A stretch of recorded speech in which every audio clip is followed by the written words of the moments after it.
Ladies and gentlemen, we will start the event. Good afternoon. Welcome to this event organized by the Asian Development Bank Institute, the ADB think tank based in Tokyo. My name is Agnes Suri. I'm the Deputy Head of the Capacity Building Department at the ADBI. ADBI undertakes a lot of economic research on various topics. We also develop capacity building activities such as training workshops, policy dialogue roundtables on various topics critical for sustainable development. ADBI recently started a new flagship program to help developing countries avoid the so-called middle income trap. And in this program, regional cooperation and integration is really important. So today we offer a sharing and learning program to understand the key ingredients for building regional connectivity, leading to strengthened regional cooperation and integration, and eventually to robust growth, which is resilient, sustainable, and inclusive. And to do that, we will refer to the European experience as well as to other regional programs such as ASEAN and CAREC. So to give you more details and set the scene for this, for the panel discussions which will follow, I'm happy to invite Bambang Brodjonegoro, who is the CEO and the Dean of the ADBI, to come at the podium and deliver opening remarks and as well as a keynote presentation. So Dean Bambang, the floor is yours.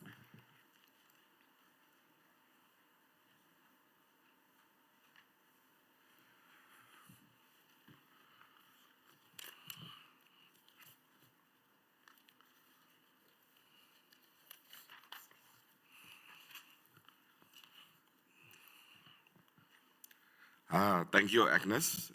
Very good afternoon, everybody, distinguished guests, and of course, the panelists.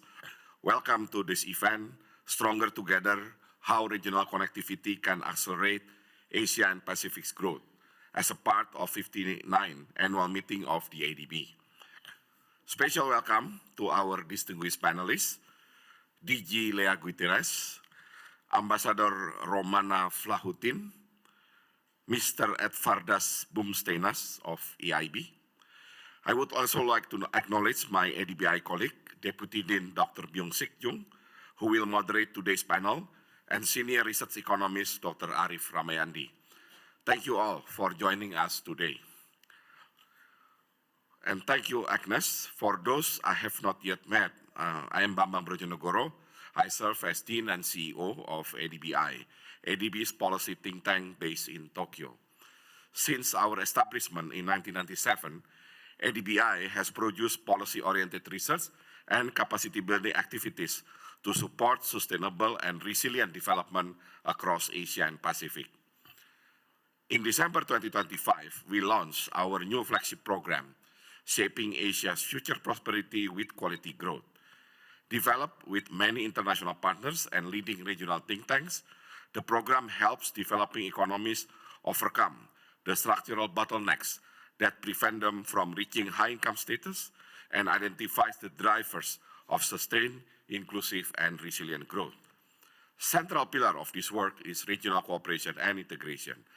RCI enables economies to harness connectivity, enhance competitiveness, and unlock new opportunities across the region. The question is how? As supply chains evolve, both physical and digital connectivity become critical enablers of integration.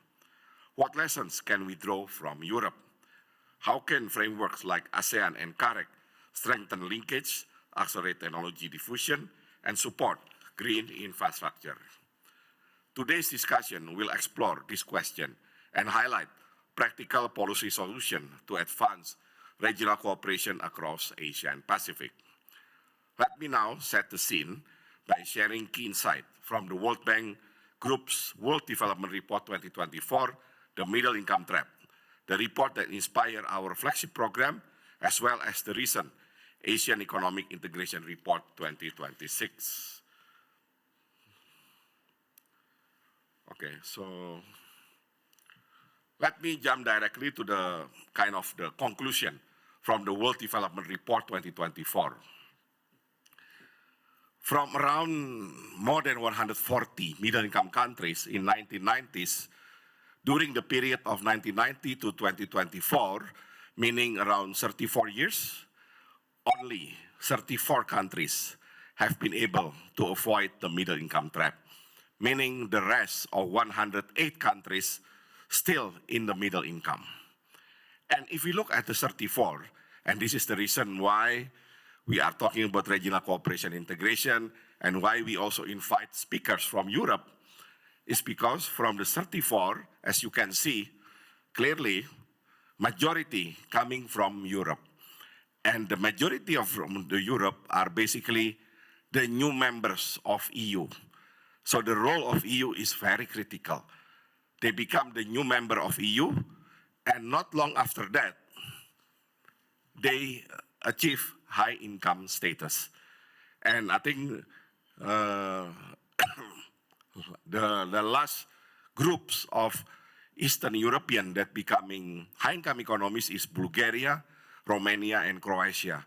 So basically, all the Central and Eastern European already move into high income. 6 from North America, majority in Caribbean, small economies. 3 South America, maybe with one very good example, which is Chile, because Chile, of course, is not a small economy, and Chile has been able to mix between their economic policy and their natural resources.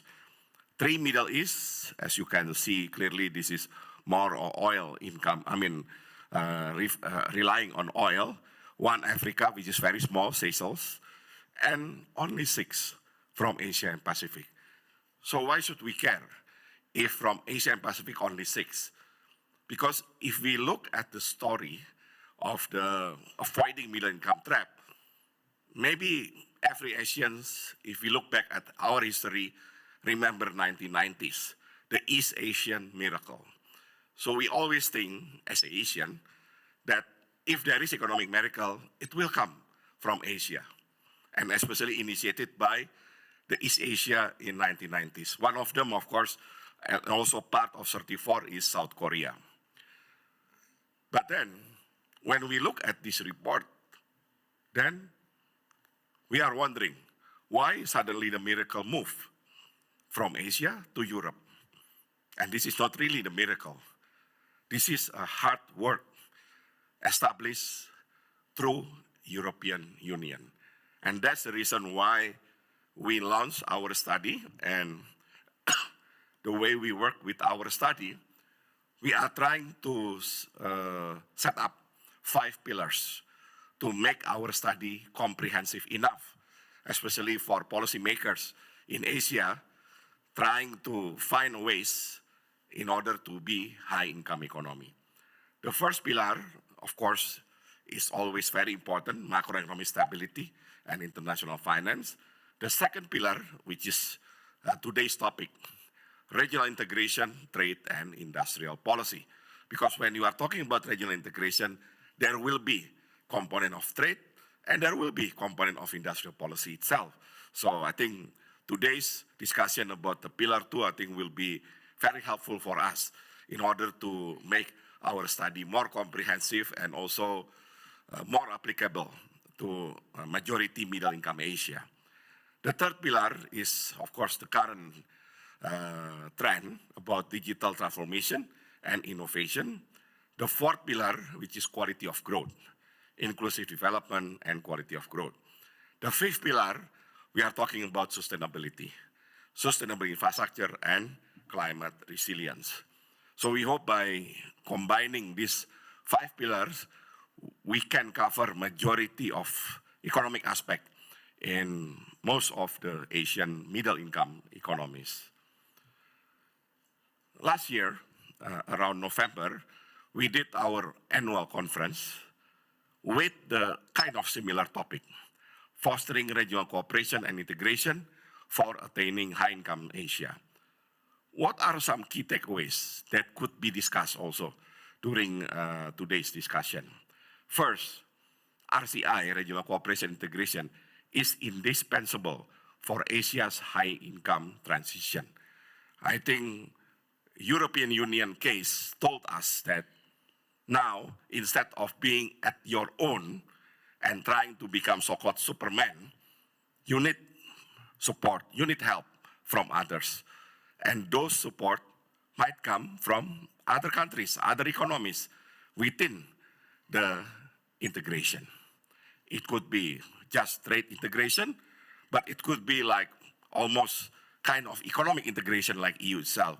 Remember, in EU, it's not just trade integration, I mean, it's just free trade or investment, it's also about financial integration. The second takeaway is 3 institutional enablers are critical: coordinated standards, cross-border infrastructure, and institutional cooperation that will drive sustainable investment and regional competitiveness. I think every one of us could understand the importance of standard. I think one aspect that we need to learn from EU is the rule-based integration. So it's not just integration based on geographical proximity or integration because we have maybe same ideology. This is integration that purely based on economic integration. So, of course, when we review the document about EU, all the Eastern European countries, when they started to move their economy from kind of planned economy into market economy, then they have to do a lot of reform before they can really join EU. Of course, by adjusting the reform while you are waiting for your membership, at the same time, you prepare yourself in order to be an economy that is ready to be high-income economy. So this is a rule-based integration that I think to some extent in Asia we need to take into consideration. Cross-border infrastructure, I think is quite clear.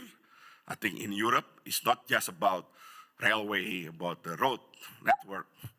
One thing that fascinating me always, energy. In Europe, especially Western Europe, that I understand, they don't have to really worry about whether they have enough power plant, whether they have enough renewable energy, because they can do the trade of the energy. And they can do based on renewable energy.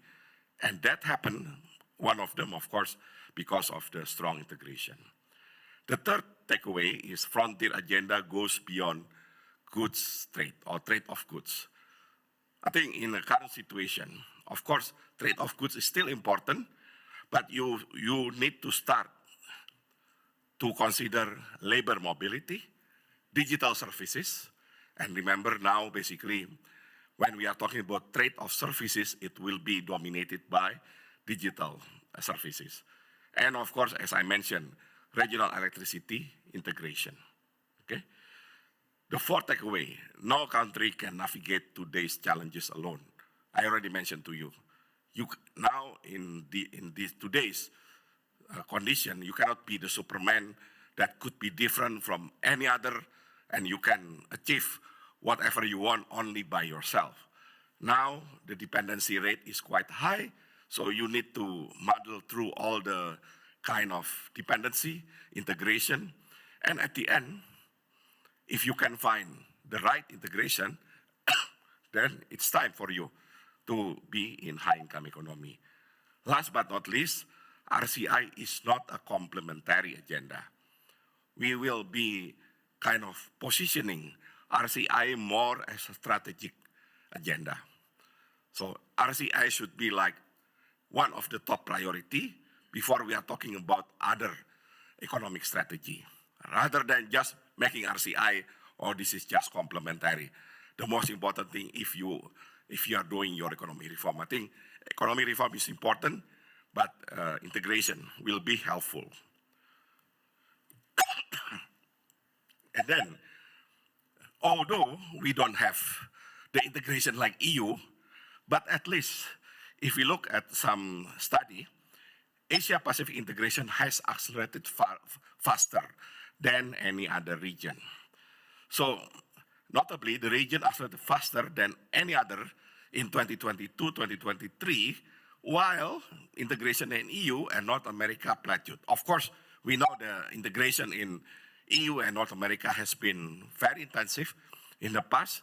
Maybe now they already reached some kind of plateau, maximum level, while Asia Pacific still shows the promise, meaning that if we want to promote further integration, there is a room for Asia and Pacific to do closer integration. So Asia Pacific now stands more integrated than Africa, Latin America, and Middle East, although we are still behind EU and North America. Across dimension, Asia Pacific is strongest in people and social integration, money and finance, infrastructure, and connectivity, and also the global value chain. The largest gaps remain in institutional arrangement. So these two dimensions, formal regional institution and cross-border environmental coordination, are the priority areas to deeper regional cooperation and integration. Okay, so if we look at some data, economic integration deepens in Asia while global uncertainty escalates. I think in the previous session about South Asia economic cooperation, we discussed about the fragmentation, geopolitical tension, but in Asia, actually integration deepens when there is global uncertainty. So for example, PRC export to US fell around almost 20%, but globally, their exports still grow by almost 5%. So yes, they got the tariff, they might have to export less, but they can diversify to other parts of the world. Redirection lifted intra-Asia export around 10.3%, and EU and UK around 8%. So meaning that we diversify either to intra-Asia, which is a good sign, because we are trying to strengthen, to increase intra-Asia trade, and also to EU and UK, as another alternative for trade destination. And then most ASEAN economies maintain export momentum, including to the US. While on the investment, Asia still attracted 40% of the total global investment, global inflow, while intra-regional FDI averaged around 58% over the past 5 years, sharply rising in 2024. So I remember in Indonesia, for example, when in the past, our FDI, for example, including from US, from some of the Europe, now basically dominated by almost all Asian countries. It could be PRC, Japan, Singapore, and also Malaysia, for example, becoming one of the big investors in Indonesia as well. So this is good to show that Asia trying to maintain resilience, not only by diversifying the market, but also strengthening internally. And digital becomes the new engine. Digital FDI grew around 25% in 2024, and 35% of all FDI inflows is to Asia. And then, and also on AI and all the fintech, Asia also still very strong. At least they can absorb 70%, 75% of digital investment. So now, hard challenge ahead. Beyond physical infrastructure, the binding constraint, of course, policy, regulatory, and institutional, where Asia still considered the weakest, with institutional arrangement index around 0.25, which is the lowest dimension. So how can we improve this? Of course, aside from policy regulatory, we still need to increase the connectivity on the energy, like regional power grids, on multimodal cross-border transport, railway, road network, as well as freight, as well as air transportation. And don't forget, digital and data infrastructure will become another strong aspect of connectivity other than energy and transportation. But again, this might be still acceptable in Asia, but we still need to work hard when it comes to policy, regulatory, and institutional.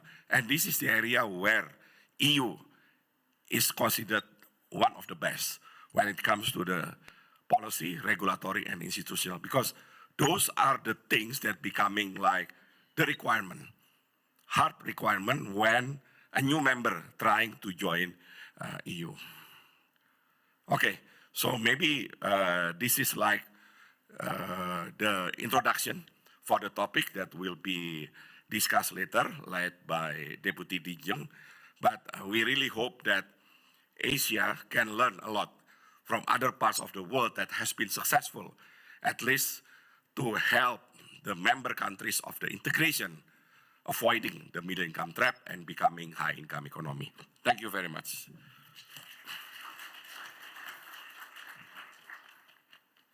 Thank you, Dean Bambang. So we will now start the second segment of this event. And for sure, the discussions will cover those institutional arrangements as well as other key ingredients to support regional connectivity. So I'm happy to now welcome Byungsik Jung, who is the Deputy Dean of the ADBI, to come on stage because Deputy Dean Jung will moderate the panel discussion. And I would like also to invite the panelists to come on stage. So Ambassador Romana Vlahutin, DG Leah Gutierrez, Mr. Edvardas Bumsteinas, and Mr. Arief Ramayandi, please come on stage. Thank you. And Deputy Dean Jung, the floor is yours. Thank you, Agnes. Thank you so much. And also thank you so much, Dean Bambam, your insightful presentations, keynote speech. Before diving into our discussion, let me repeat the main object of our panel discussion. Our main object of this panel discussion to find how the regional integration cooperation, in the regional integration cooperation, there is a regional connectivity. How this regional connectivity really works to enable countries to obtain high income status. That's one thing. Another one, in order to secure regional connectivity, what kind of a policy option a country can take? That's the second one.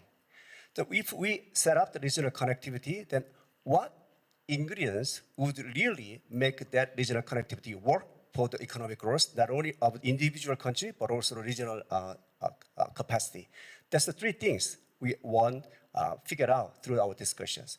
For this purpose, as Dean Bambang indicated, we invited very prominent speakers from Europe, because according to Dean Bambang's perspective, Europe is really a role model. So we invited two persons from the EU side. And also, of course, we invited a key person of ADB who is in charge of regional cooperation integration of this Central and Western Asia. She's a really good key person. And also, in terms of backup our discussion with evidence, we invited the senior researchers from our ADB side. So let me introduce our key distinguished the panelists from right side. Ambassador Romana Vlahutin. She is a special envoy for strategic connectivity and national coordinator for the 3Cs initiative of Croatia. We'll explain what is the 3Cs initiative later. She previously served as a European Union Special Envoy for Connectivity at the European External Action Services, where she led the development of the EU's Global Gateway Strategy. We'll also touch upon that, the concept of this EU Global Gateway Strategy later, and negotiated key connectivity partnerships. And then Edvardas Bumsteinas, he is head of the Asia and Pacific Division at the European Investment Bank, where he oversees public sector lending operations across Asia, Central Asia, and the Pacific. Last year, he celebrated his 20 years working experience there. Then, our key person at ADB, Leah Gutierrez, she is a Director General of the Central and Western Asia Department at the Asia Development Bank. She is an economist with over 35 years of professional experience, including 24 years at ADB, spanning operation and policy research in social sectors. And last but not least, Arief Ramayandi.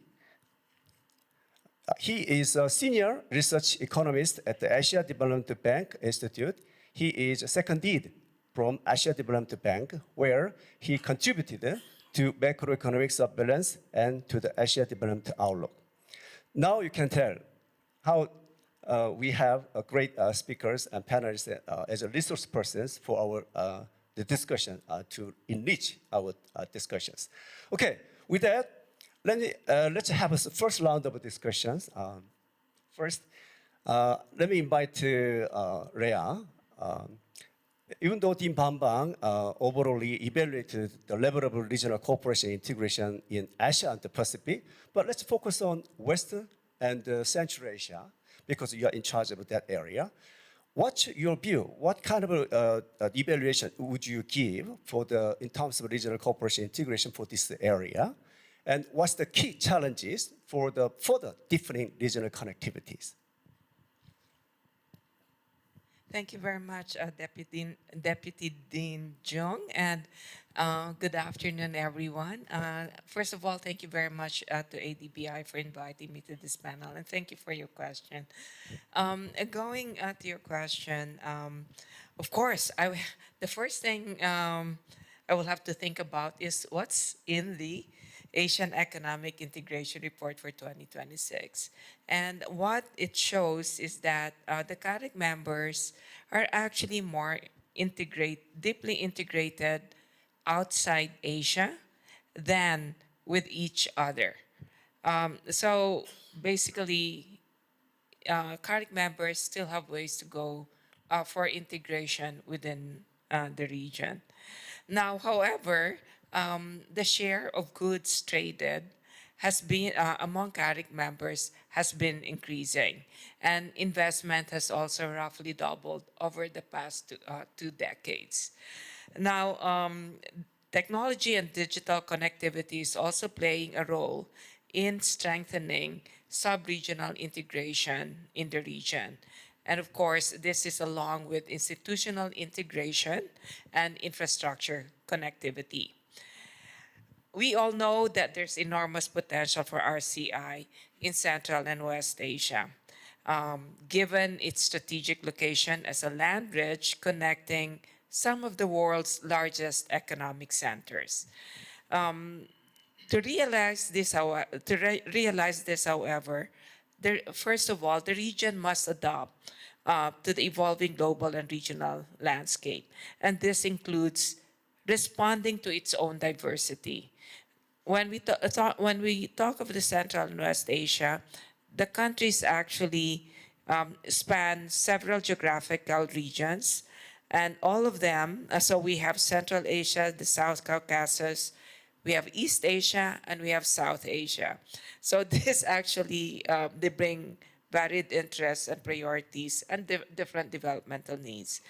Next is, we need to think about mitigating the risk of global trade fragmentation.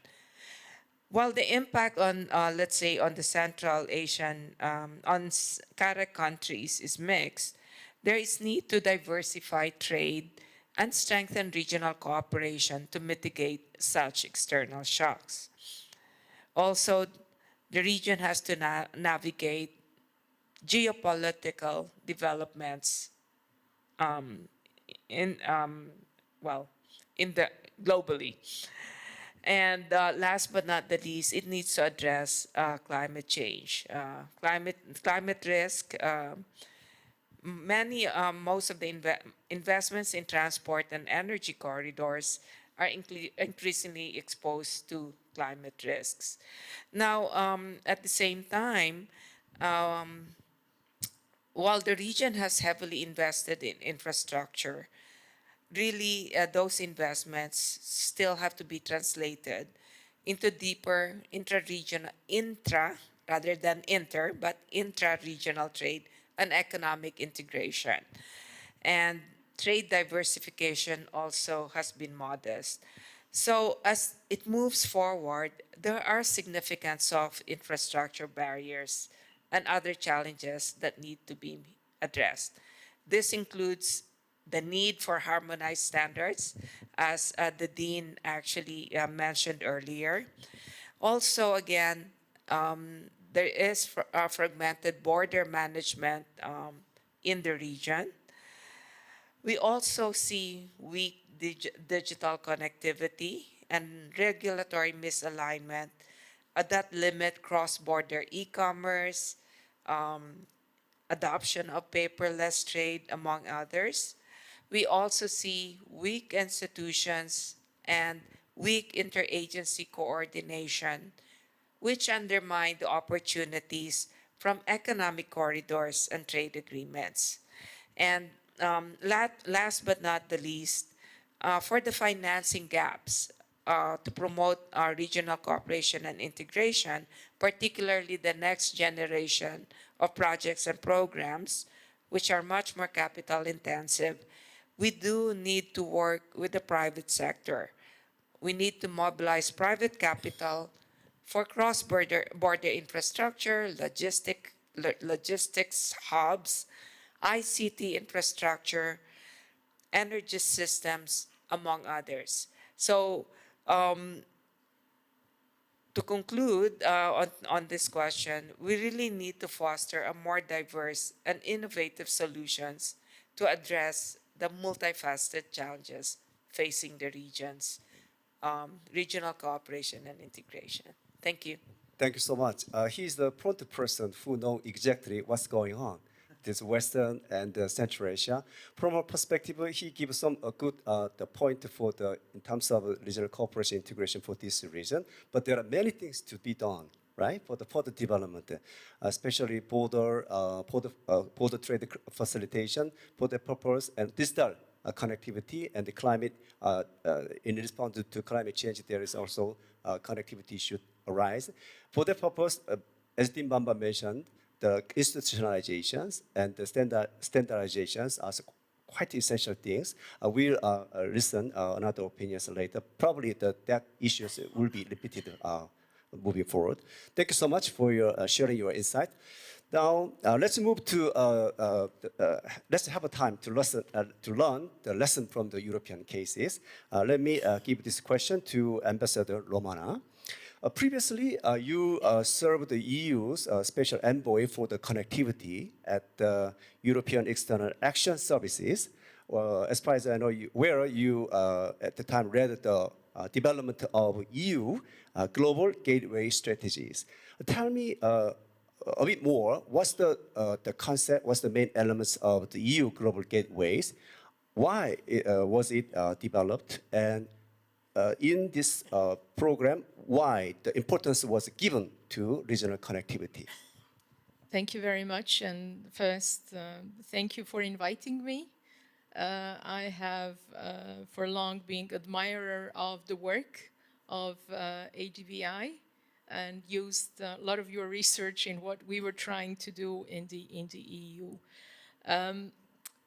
It all started, I think, from some very deep discussions that late Prime Minister Shinzo Abe had with the leadership of the European Commission at the time. And it was, at that level, a geopolitical discussion where it was clear that European Union needed to do something on connectivity and diversification, which was becoming one of the key strategic issues of our time. And the first exercise was a strategy called EU-Asia Connectivity Strategy, which I think and it was based on this understanding still, it's, let's say, 2018, 2019 in the European Union, still believe that the EU is this regulatory giant and that everyone else will come and fall in place within the world of regulations as the lead. But very quickly into several crises that hit Europe, it became clear that the buildup of strategic infrastructure with partners at a scale and speed needs a very, very strong and clear investment side and investment instrument that can be used. And that led us to the development of the EU Global Connectivity Strategy, or the basic principles that were then put into the global gateway. The basic idea behind it was to put together the firepower of the Commission and member states to undo the granularity of these investments, because when you would do the math, the numbers were huge, but you could not see them at once. So the granularity was really working against our ambition. The idea was to put it all together under one umbrella, under one idea, to do scale, to have clear understanding of what European Union is trying to do, and of course to use maximal the capacity of blending different financial instruments. But I really also, from the very beginning, I believed that we need to go beyond, and it's still, Global Gateway is still parked in a way with the development policy in the EU and within the EU institutional infrastructure. I believe that it is high time to move one step forward and to think about the EU global connectivity strategy through the industrial partnership domain.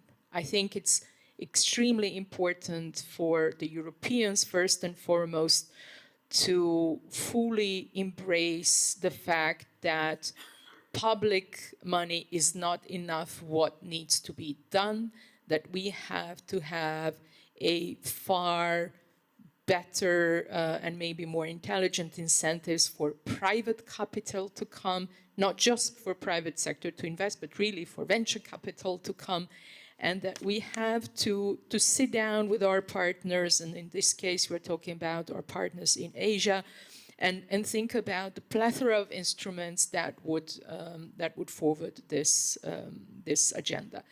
What I'm really happy about is that in the recent months or year, you see a major European pivot to Asia.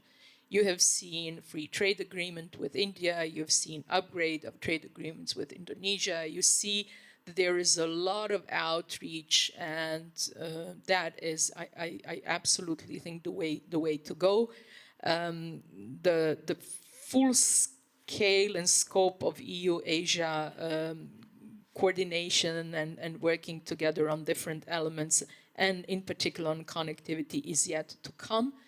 But again, we should think about it through a number of instruments that will support this development. Thank you so much, Ambassador Romana. EU's pivot to Asia, I think, is a great decision. Really, Asia is a really growing power in terms of economic size. In that sense, the EU made the right decision. And also for the purpose, EU paved the way through the EU Global Gateway strategy. It is really connectivity between EU and Asia. And also you emphasize, as Leah, the importance of private capital participants, because the public fund is not enough. Thank you so much. And then let me turn to Edvardas. Edvardas, while you are working at the European Investment Bank, you are supporting several very important projects.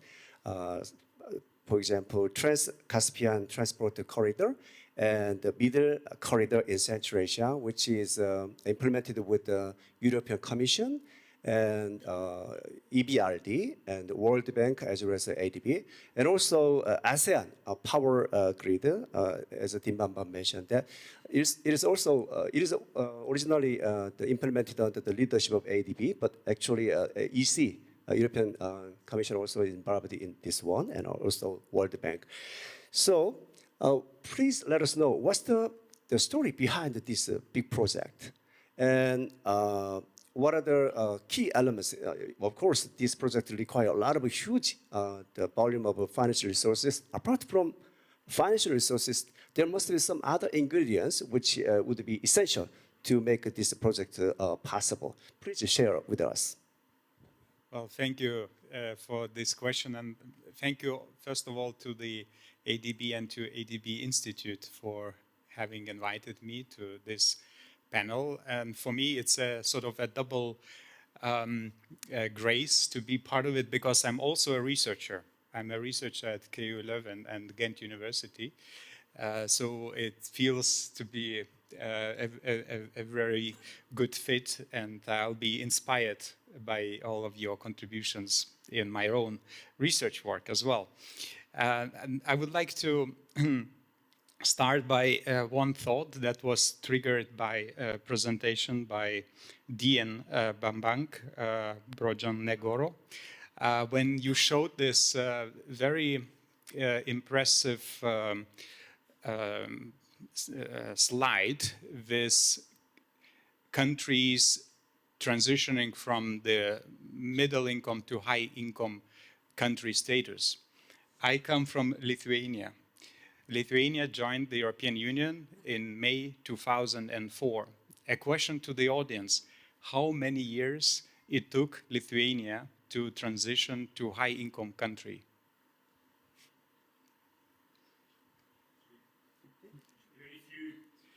10 years. 10 years. So officially, the World Bank classified Lithuania as high-income country in 2013. So basically 10 years.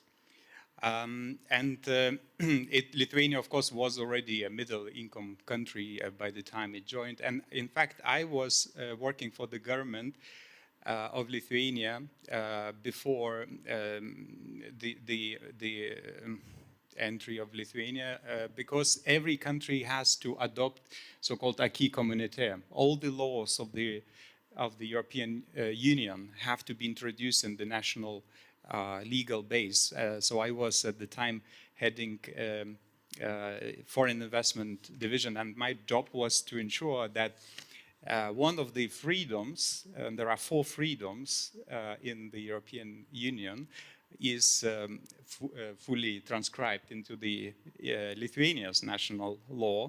So the 4 freedoms, as was mentioned, is goods, labor, services, and capital. So my job was on the capital side, and talking now about these important 2, I think, examples you asked me to comment. Maybe first on the energy, because energy is part of the European Single Market Initiative, and perhaps not many people know, but the market is already working, and it is saving European consumers every year 34 billion euros. Just from the energy side, the fact that the market is integrated. I think it's a very strong selling argument to the ASEAN countries, because the European energy market is not yet perfect. Why? Because you need all the infrastructure to support it, the interconnectivity, etc. And European market was, just like ASEAN, quite fragmented in the energy markets, and now in part driven also by the renewables revolution, let's say, and by the commitment of the European Union. This is another big driver. And now, where does EIB come into this? The European Investment Bank is financing approximately half of all the European Union's grid networks and interconnectors. I think in some cases even higher, the numbers, depending on the country. So that's where EIB can offer our expertise and know-how. And I think that was the message of the European Commission. We would like to offer to ASEAN countries our knowledge, our expertise. European Commission, of course, are masters in regulation and in in market harmonization, and European Investment Bank being a powerful and experienced financier, we offering to ADB and the World Bank, who have been entrusted by the ASEAN to help create the ASEAN power grid as our partner. And we have now initiated a number of concrete activities, and we will be setting up also some of the sort of soft platforms together with the Team Europe partners, such as the AFD and the Italians. So I'm looking forward to replicating potentially some of the positive experiences EIB acquired in European Union to ASEAN. And on the Trans-Caspian transport corridors, this activity is again a joint project of the European Union and our partners, including the EBRD, because EBRD were commissioned to perform a comprehensive study and identify bottlenecks and to propose measures that were divided in short-term, medium-term, and long-term measures consisting of both infrastructure investments and soft measures. EIB, we have pledged during one of the forums about 2 years ago in Brussels, Global Gateway Forums, 1.5 billion euros, and some of it is already being implemented. The first pledges were for Kazakhstan and Uzbekistan and Kyrgyzstan, if I remember well, and now we have extended that also to Tajikistan, and we hope also to conclude country framework agreement with Turkmenistan in the nearest future, so then we'll be able to cover all 5 Central Asian countries. Well, I think I will maybe stop here because we have still more to go, but I would like to thank you for this. Thank you so much. Energy, I think that energy was quite the major issues for European Investment Bank involved in this project and successfully made it possible. And also, European Investment Bank is ready to share this knowledge for the ASEAN. I think it's good for Central Asia and Western Asia to know the lesson from the EU as well as from the Asian side too, since the European Union and the European Investment Bank is quite interested in Asia side too. Therefore, we need to utilize this opportunity for the secure the connectivity successfully. And then let me invite our researchers, Arief. As you know, there are the economic cooperation framework like ASEAN and CAREC and also the RCEP. There are several economic cooperation framework. What's your view? How these economic cooperation framework really support regional connectivity? That's the first question. The second one, in terms of individual countries' perspective, how the country can leverage this existing economic cooperation framework to address cross-border coordination issues? Thank you, Didi Jung. It is a very great honor to join this very high-level panel discussion. So getting to the Jung questions just now. So I think regional cooperation frameworks like ASEAN, RCEP, CAREC, and others, in Asia in particular, will work if there is political will from the member countries.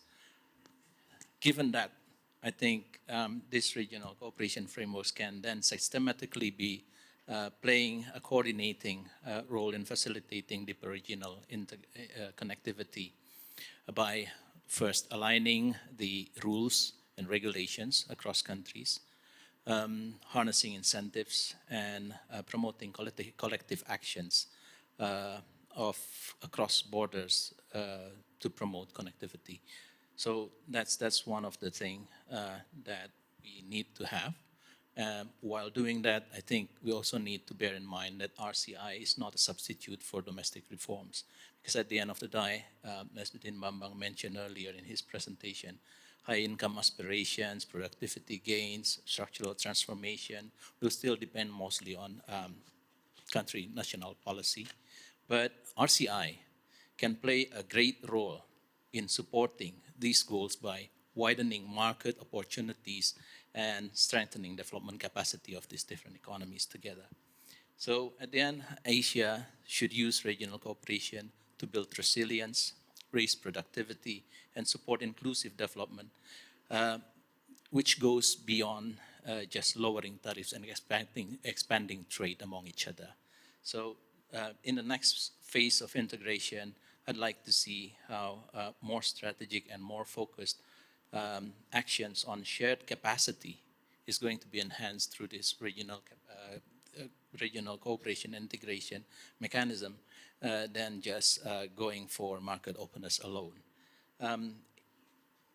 One thing to note here is that Asia regional cooperation historically has worked best when it uses flexibility and asymmetry rather than enforcing uniform rules.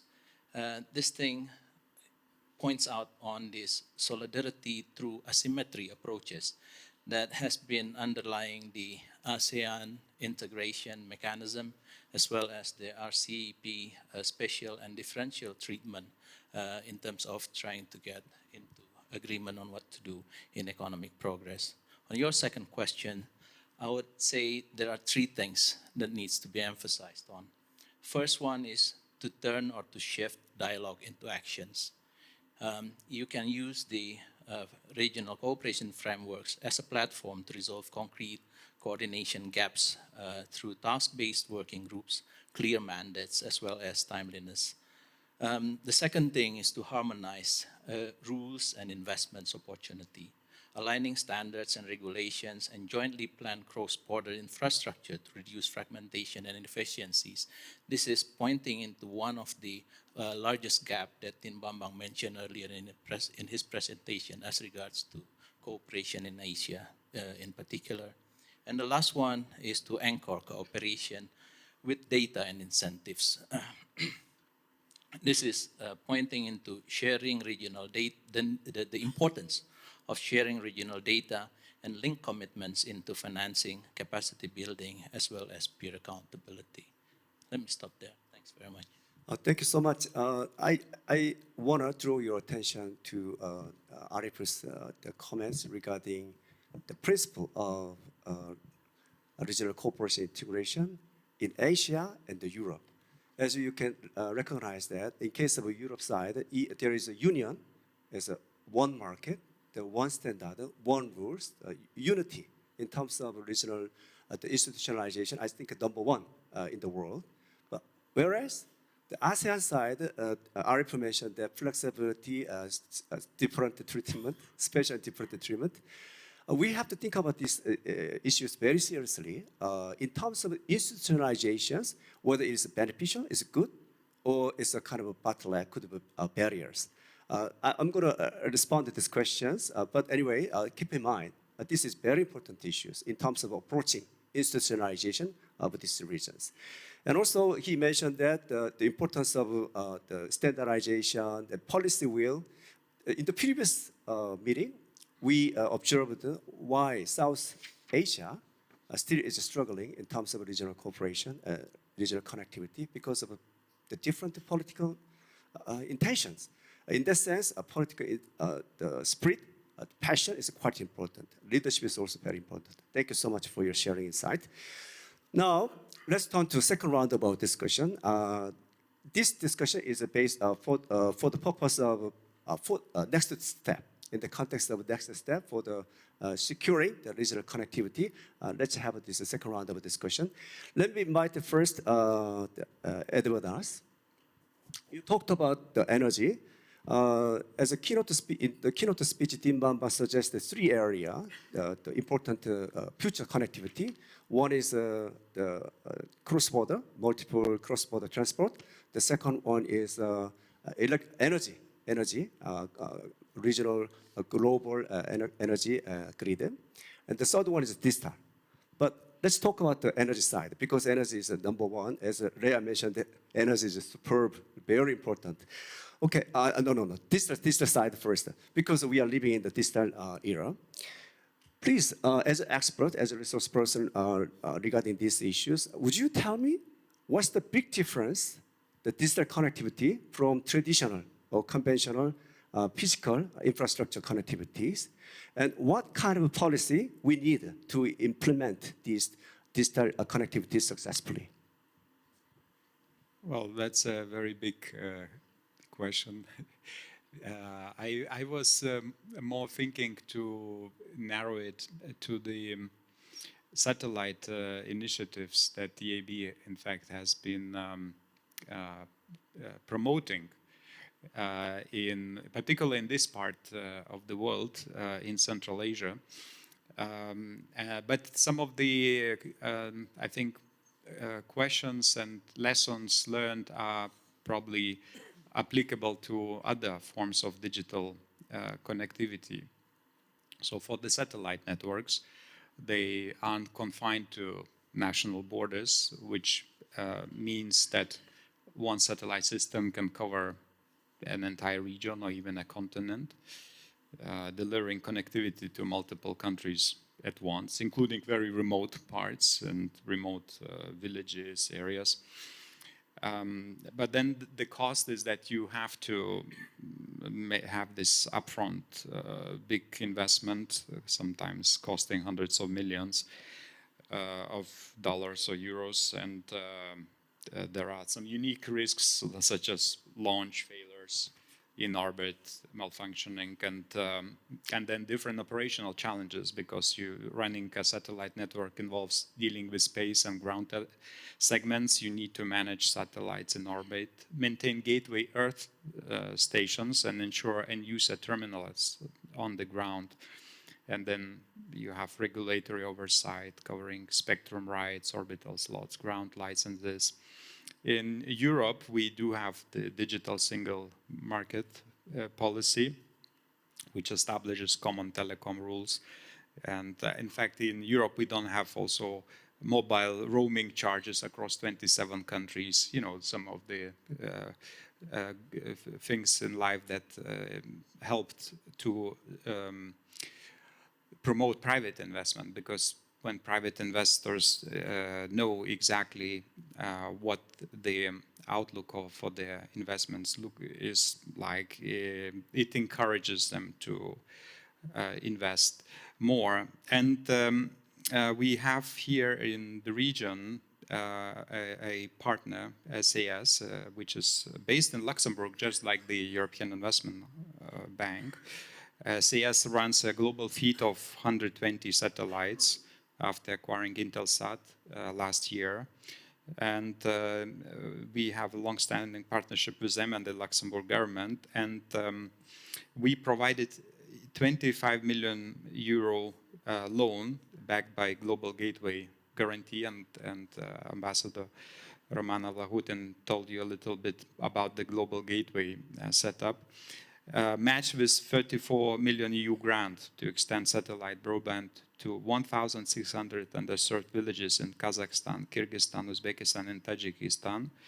And that underpinned in a way a public-private partnership, because you cannot just have the satellite up in the sky without an acquiescence and of the governments and integration of these capabilities into national connectivity strategies. So that is, if you wish, a form of blended finance, where the grant kind of gave confidence to the governments that the risk is commensurate with the benefits that will be delivered to the ultimate clients. The initiative is still being rolled out, and in fact, what is helping us is having established also regional presence here. And I'm very happy that Olivier Cuny, our representative, is here with me. We will be launching EAB office formally in June here in Tashkent. So I hope all of you will come to celebrate. But I think that will help us, in fact, for this digital connectivity project, the satellites, to promote it even further. And maybe just one more other point, which I did not anticipate, but since your question was a bit broader about digital connectivity, one element that came out very clearly and very strongly is the digital security. Because we see the world is in some ways is fragmented and more dangerous now, and every country is thinking about their first resilience, economic resilience. How do you withstand those shocks? And we are becoming more digital, banking is digital, services are digital. So if that infrastructure can be undermined by bad actors, let's say, then you might suffer significant losses. Second is that it requires perhaps a new type of investment, an investment that would underpin your digital sovereignty, digital independence. And what helps a lot, of course, is having this more comprehensive and integrated market, because you avoid then having this fragmentation where every country rushes to the safety. We can have a common safety when we embrace common standards and when we can entrust those standards. So probably that would be my message to this question. Thank you for asking it. Okay. Gradually, we face very interesting, very important question. We face, actually. The digital connectivity is quite different from the physical the connectivity, because the cover is quite wide. It's actually, by itself, it's borderless. And it requires a huge the financial resources for to establish this digital connectivity. And also, as you mentioned, that the fragmentation issue, security issue arise together. So at one time, we need to some kind of the individual country's sovereignty. But if you emphasize that element too much, then fragmentation rise, and then there is no efficiency. So it's a kind of two sides of the coin. But anyway, we have to dissolve these the very important issues. Okay, with that, let me invite to Ambassador Romana again. Recently, I've heard that there is a 3C initiative summit happened in Croatia last week. As you might be aware of this 3C initiative, let me slightly share the main the elements of this one. The 3C initiative is a kind of a political and economic platform to connect 13 European countries located at 3 seas. One is the Baltic Sea, another one is Adriatic Sea, another one is the Black Seas. 13 countries, but approximately total population is 130 million people, and collective GDP is $3.5 trillion US. It's huge. Since expert here, let me stop here and then ask the Ambassador Romana to explain what's the main key elements of these 3C initiatives and why it is necessary to improve economic growth in this region.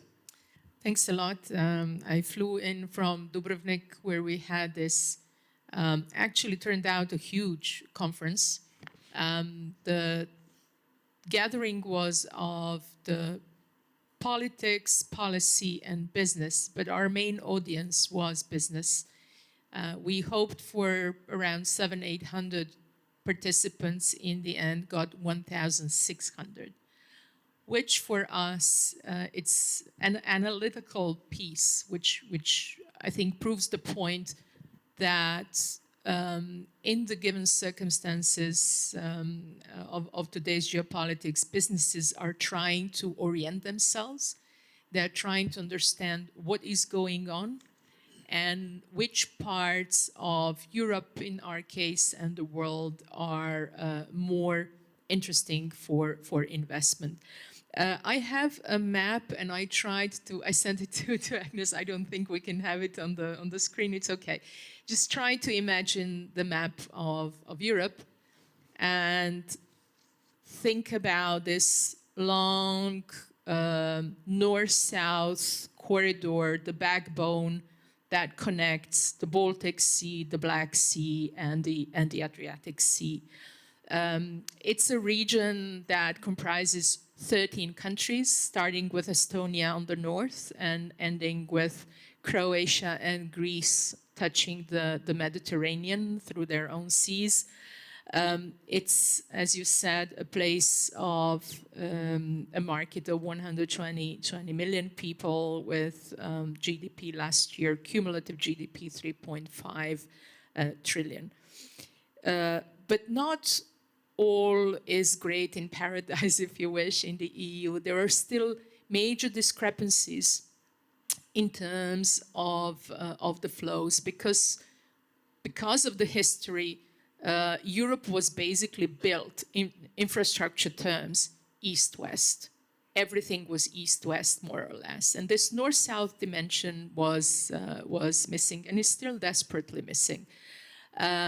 I will just tell you, there is estimate that there is about from 700 billion to 1 trillion need for infrastructure investment in this north-south axis. What changed in the meantime is, of course, after Russian attack on Ukraine, what once was an economic issue now became also a security need. So there is a massive amount of investment that will be coming into this region for military mobility, for energy security, and etc. And we absolutely want to use it as a great opportunity. I'll go back to a lot of discussion from the very beginning and a great introductory speech. What we are trying to do is to go against granularity. Granularity kills efficiency in a way. So we're trying to work on this as a region which is different from the rest of the EU in a very interesting way. So you have rich countries by general standards that are at the same time anchored deeply to the EU budget and regulatory environment, so safe and predictable, and on the other hand, very hungry. They're very hungry for good quality investment. It's rather unique combination of things, and bring to it another element. When you look at the map, just try to imagine the map again. This is actually the closest neighborhood to Asia that Europe has. This is a strategic bridge to Asia. And second thing that we talked a lot at the conference was how to turn this initiative from the regional connectivity thing to a global connectivity cooperation. There are two key corridors that link Europe to Asia through this part of Europe. One is Middle Corridor, gaining in importance by the day. The crisis in the Middle East made us all basically dependent on the Middle Corridor for most of things going between the two continents. And the second one is Southern Corridor. Whether it's IMEC or just the regular Suez Canal transit route, there is a new, and we believe in Europe, probably the future center of the EU-Asia economic growth that links Mediterranean Sea and Indian Ocean, and then would link through the Indian Ocean further to the Pacific. So we want to use that new political geography of Europe, where this part has now become far more central and far more strategic for our links with Asia. And it's no coincidence that the Japanese delegation was among the 10 largest delegations. The third largest delegation was from the US.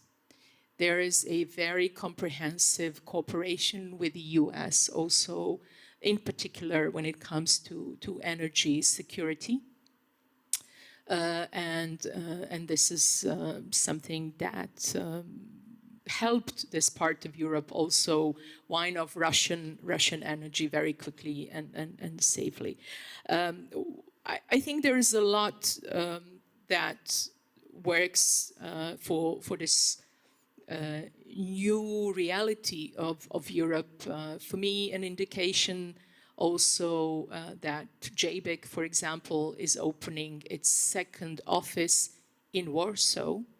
The only other office in Europe is in Paris, is a sign that there is clear understanding what's going on and what change we are facing. I have also to say a great pull factor for this discussion is Ukraine. Everyone is waiting for the reconstruction of Ukraine to start, and everyone wants to be in a position to be part of it.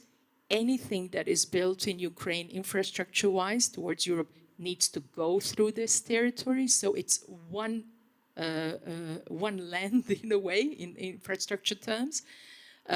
So it's really exciting to be part of the creation of what could in the end be some of the most significant and the most important North value chains from the top, from the north of Europe, from the Baltic Sea, all the way basically to the Pacific.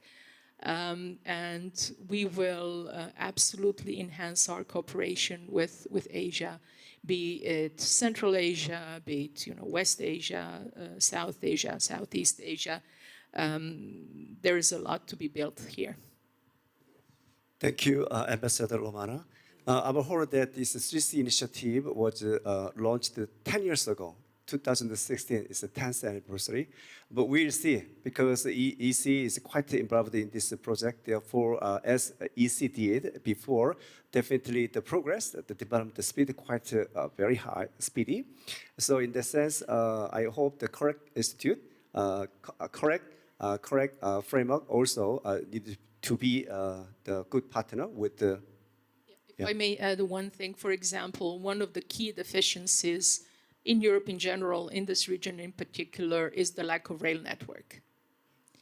And this is where we'll put a lot of emphasis. What is fascinating to me was that the first partners that approached us were actually Japanese colleagues, with their expertise, with the will to invest. And this is something that I'm pretty sure we'll see much more in years to come. Yes, Japan's JIP also reached there and opened the office. Is quite remarkable news. Yes, because they realized that the value of these 3 SRIs initiatives. Okay, let me invite Arief again. Since you are in charge of the RCI, Regional Integration Corporations, let me ask this question again. We are talking about now the future connectivity issues, energy and transport, cross-border transport and the digitalization. Would you share your views? How can this regional cooperation, economic cooperation framework can support to secure the success of energy connectivity, cross-border transport connectivity, and also digital connectivity? Okay, thank you, Jung. I'd like to start with reiterating what Edvardas has said earlier about how regional cooperation frameworks should work through shared rules, coordinated infrastructure, and collective risk management across different projects that utilizes cross-borders interconnectivity. So, for example, when we are talking about enabling cross-border infrastructure integration, such as power grids and stuff like that, we need to coordinate the planning. And on top of that, we also need to coordinate the technical standards that are being used in order to connect these electricity grids, for example. Governance for interconnected electricity grids will also need some action in unlocking the scale of it. as well as reliability and renewable integrations that could work all together in this such framework. So the practical recommendation is to move beyond government to government deals toward towards deeper regional integration and more market-based cooperation. So that last part, market-based cooperation, is really important, because without enough incentives, then the sustainability of the project is going to be off question, right? So that's one thing. So in this particular case, then building trust, creating stronger regional mechanisms, planning transmission lines early, fixing domestic policies that block trades across different countries, expanding renewable generation, and showcasing successful regional pilot projects is going to be very important to build confidence. On accelerating technology diffusion, we need actions to pool knowledge, aligning digital norms, things that Edvardas also has emphasized earlier on his intervention, and supporting joint pilots and financing to speed up the adoption of new technologies across countries. At the end, Asia's future depends on moving from passive globalization into active regional coordination. The practical agenda is then to use cooperation in labor market, education, finance, health, and policy design to raise productivity, reduce inequality, and enhance the region's soft power in the fragmented world that we are facing right now. All this is being summarized in the book that ADBI is planning to release on the third quarter of this year, based on the annual conference we had last year that Dean Bambang has mentioned earlier. The book will basically cover issues on prospects of RCI to promote high-income future for Asia. We also will discuss on role of production chains and their future. We will also look at a lot of different things, including trade agreements and industrial policy, which one works, which one has not been working very well so far. We'll cover also issues on financial digitalization in the region, cross-border labor mobility issues, as well as promoting regional trade and services. So please wait for the book to come. Thank you very much. Okay, he's really research economist. Okay, but actually, energy and the transport and digital, even though it's different, it has different characteristics, but there is a commonality. The approaches seems to be similar from my perspective. The first, policy coordination is necessary, quite essential, and also alignment of regulation is also very important in terms of institutionalizations. And also, one successful case is essential. In that sense, I think it's very crucial for ADB and EC to make this ASEAN power grid successful. It should be very, very good example. That once it is successful, then I think many ASEAN member countries would volunteer to let's harmonize our rule. We don't want to anymore argue the flexibility or different treatment. Let's have one rule, at least for this energy integrity. I really hope. Okay. Let me invite Leah again, because she is really the key person in terms of policy decision at MDB. But recently, I've heard that ADB adopted the operational approach for revitalizing regional cooperation integration. Would you explain what's the main elements of this new approach? How this approach would be implemented in the context of Central and Western Asia? Thank you very much for the question, Deputy Dean Jung. Yes, indeed, ADB has adopted a new operational approach. A new guidance document, which is called Operational Approach for Revitalizing Regional Cooperation and Integration. And actually, this particular approach, this operational approach, positions RCI as both as a strategic priority and a delivery mechanism. So it is actually repositioning RCI this approach repositions regional connectivity as a means rather than an end. Okay, so it's kind of like dual. And so here, connectivity is actually framed as multidimensional integration.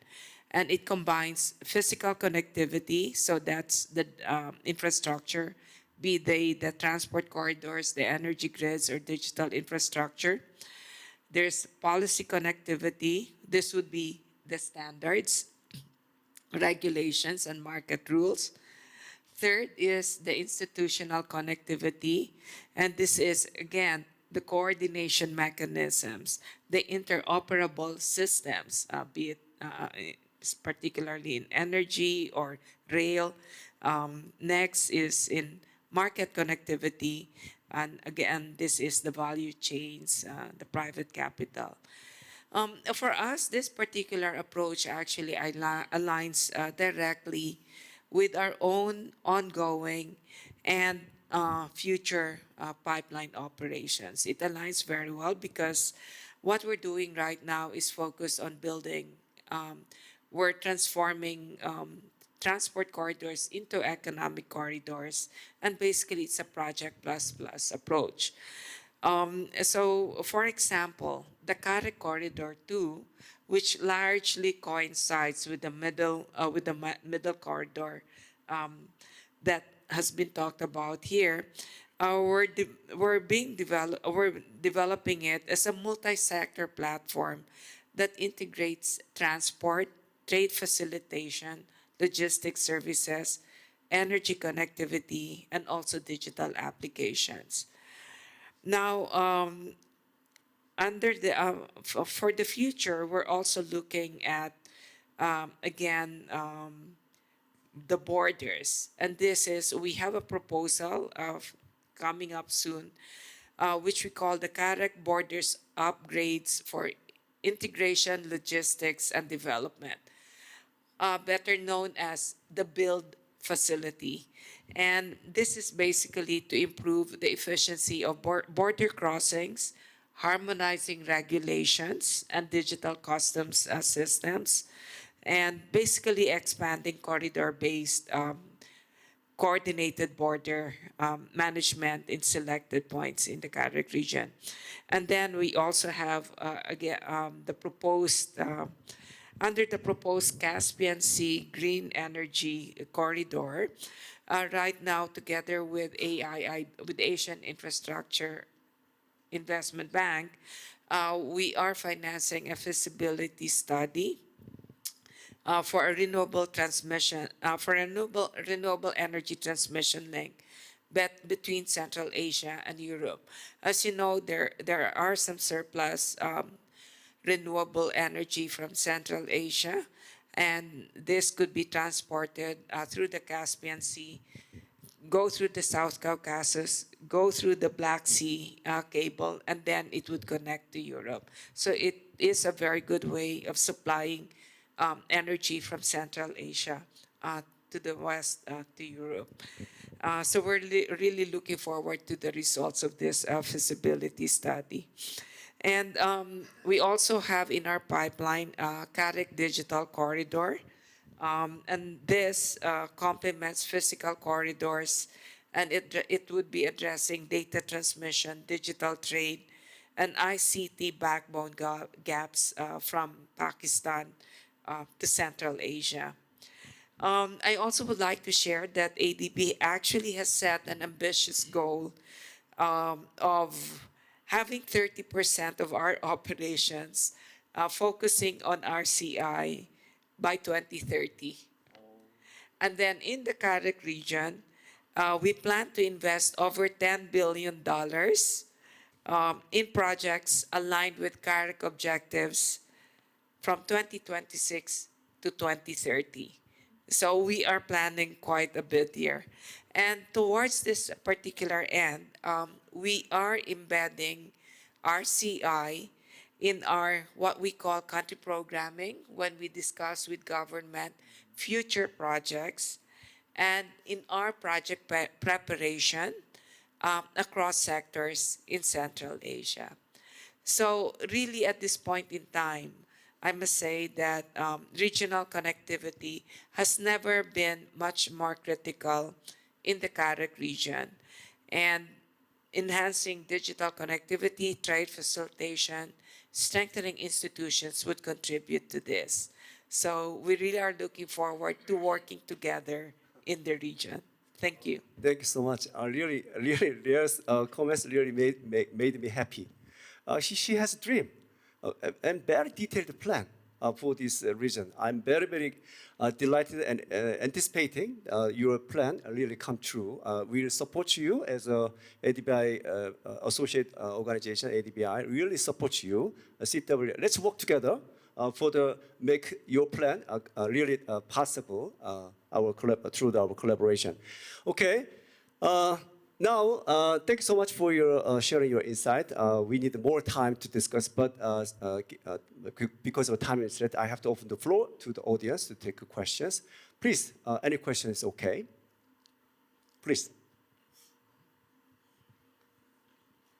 And then please introduce yourself and designate the person to respond to your question. I'm Vadim Ni from Kazakhstan, representing Social Ecological Fund and also Save the Caspian movement. My question is to Ms. Gutierrez. You mentioned the climate risk to the regional connectivity. As you know, the Caspian Sea, the world's largest inland body of water, has been shrinking for last 3 decades. And it's already a bottleneck for the CAREC and Middle Corridor.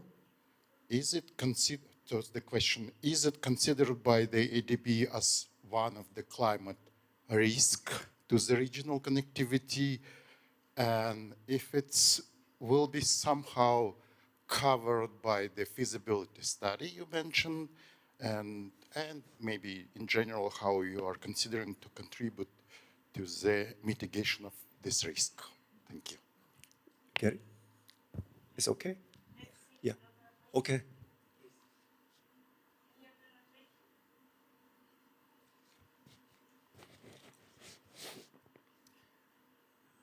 Good evening. My name is Adrian Henny. I represent IBC Global, which is the leading consultancy in the region for warehouse logistics. I understand that warehouse logistics is part of what we call regional connectivity. Of course, very important.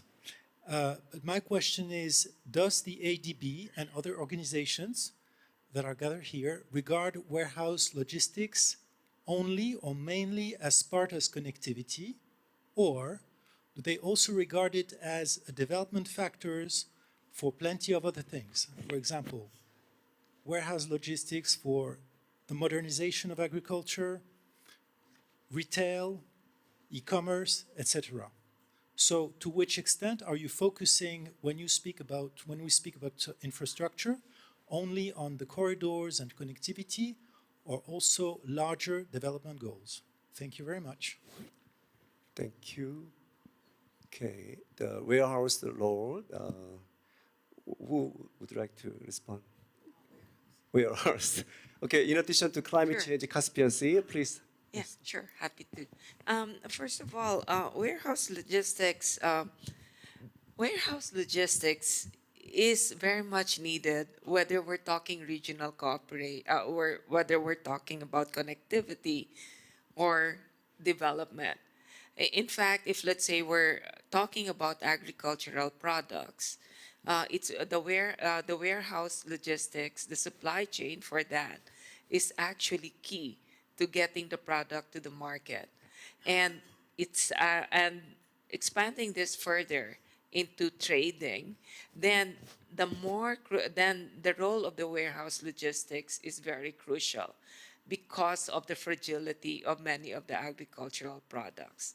So when we think of it, it's okay. In ADB, we sometimes think about, we're talking about here about regional connectivity, but when we actually start doing projects, we also we also use what we call the sectoral lens. So if, let's say, we're talking about a warehouse, we would be bringing in our agriculture and food colleagues, and then we would be discussing what would be required for that one. And or if, let's say, we're discussing instead other goods, or if, let's say, we're talking about the infrastructure for the warehouse logistics, then we would be drawing in other colleagues. And so we come together to actually, ADB normally comes together, brings together various people to provide a holistic solution. So it cannot just be one angle to it, but we have to consider both connectivity and, of course, the development factor, because connectivity is actually for development. Okay. How about the At the end. Caspian? Yeah. Caspian. On the Caspian Sea, actually, we are very much looking forward to the results of the feasibility study. And that is why two organizations have come together to really work, to really support a feasibility study for such an important proposal. And we'll get back to you on what would be the results on that for the future. Please feel free to contact us. Thank Okay, you. please let me utilize my authority as a moderator. I'm going to give 1 minute for the few words for special our guest from the European side. Okay, Edvardas. Just wanted to reply on also, add a few more words on the warehouse logistics. This Friday, seems like already a long time ago, it was just this Friday, I was in Karachi, at the Karachi Port Authority. And that's also your client, of course. So we were reflecting on the crisis in the war, basically, in Iran, and the Hormuz Strait being closed. And shippers are looking for alternatives. And obviously, Karachi Port Authority said warehousing and additional value-added services are becoming the future of their strategy for growth. And also, they see themselves as potentially servicing Central Asia.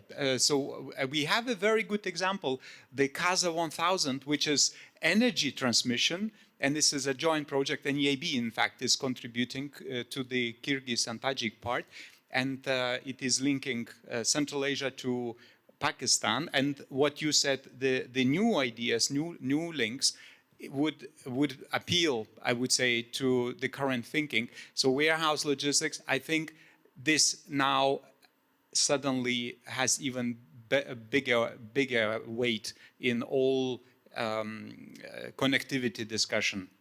Thank you. Thank you. Just very briefly, all discussion on connectivity is a discussion on systems. It's a system thinking, which, of course, then puts things like logistics also in the center of it. The way we just discussed it a few days ago on this north-south axis was always the triangle port, rail, logistics. This is the key piece when we talk about transport on what needs to be done. But what you also mentioned, actually there are some really interesting models that European Union has been utilizing for a while, like the TNT corridor idea. So TNT corridor has to have several layers. It cannot be only a transport corridor. It has to have other layers so that it becomes a major bloodstream, a major vein through the territory. And I think it's a very useful way of understanding the space and how do we utilize interventions in space for strategic objectives. Okay, thank you so much. Let me wrap up this panel discussions. Regional cooperation integration is essential to improve economic growth. That's true.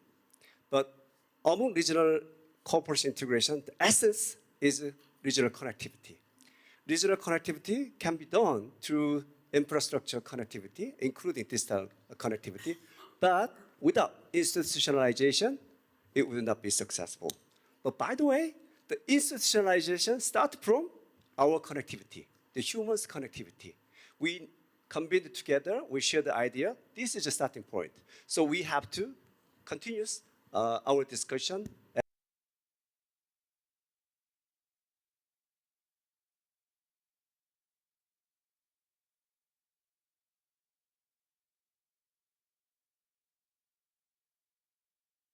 For our same goals.